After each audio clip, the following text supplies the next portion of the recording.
अगर ये 5-6 जो लॉजिकल डिस्क्रिपेंसी की कैटेगरी है, इन कैटेगरीज में से अगर ये नाम नहीं निकलते हैं तो और नए नए तरीकों को लाकर इन वोटर्स को बाहर करेंगे। इलेक्शन कमीशन ऑफ इंडिया से सीधा सवाल, हर स्टेट में एसआईआर का प्रोसेस सेम क्यों नहीं है? क्योंकि हमने बिहार में अलग प्रोसेस देखा, वेस्ट बंगाल में लॉजिकल डिस्क्रिपेंसी नाम का एक नया टूल इंट्रोड्यूस किया गया, उस टूल को कईयों स्टेट्स में इस्तेमाल किया गया।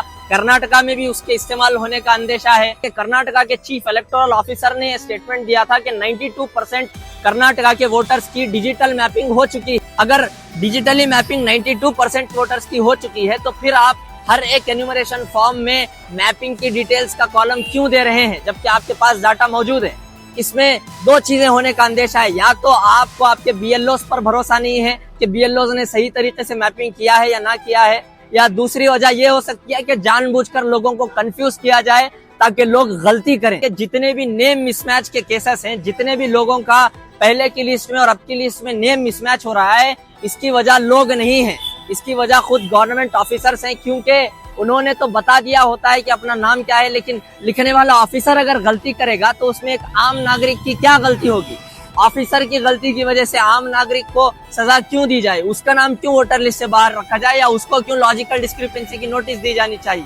कम से कम आपको एक ड्राइव चलाने की जरूरत थी गवर्नमेंट के साथ कोऑर्डिनेट करके के पहले लोगों को टाइम दिया जाना चाहिए था कि आप अपने नामों को ठीक करवाइए, उसके बाद हम एसआईआर चलाएंगे। अगर आप ऐसा नहीं कर रहे हैं तो इसमें खुले तौर पर यह साजिश नजर आ रही है कि आप नामों को वोटर लिस्ट से निकालना चाह रहे हैं। खुसूसी तौर पर लॉजिकल डिस्क्रिपेंसी के मामले में आपके पास क्लैरिटी नहीं है, कर्नाटका के सीईओ के पास क्लैरिटी नहीं है कि किस कैटेगरी की वजह से आपका नाम बाहर हो सकता है, क्योंकि वो खुद कह रहे हैं कि जब ड्राफ्ट रोल पब्लिश होगी तो तब हमें पता चलेगा कि लॉजिकल डिस्क्रिपेंसी की क्या कैटेगरीज हैं।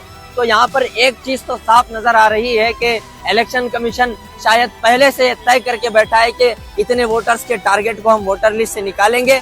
अगर ये 5-6 जो लॉजिकल डिस्क्रिपेंसी की कैटेगरी हैं, इन कैटेगरीज में से अगर ये नाम नहीं निकलते हैं तो और नए नए तरीकों को लाकर इन वोटर्स को बाहर करेंगे। अगर आपकी ये साजिश नहीं है तो इलेक्शन कमीशन को इस मामले में सफाई देनी चाहिए और लोगों की बीएलओस को कोऑपरेट करना चाहिए, क्योंकि बीएलओस को भी सही तरीके से ट्रेनिंग नहीं मिली है।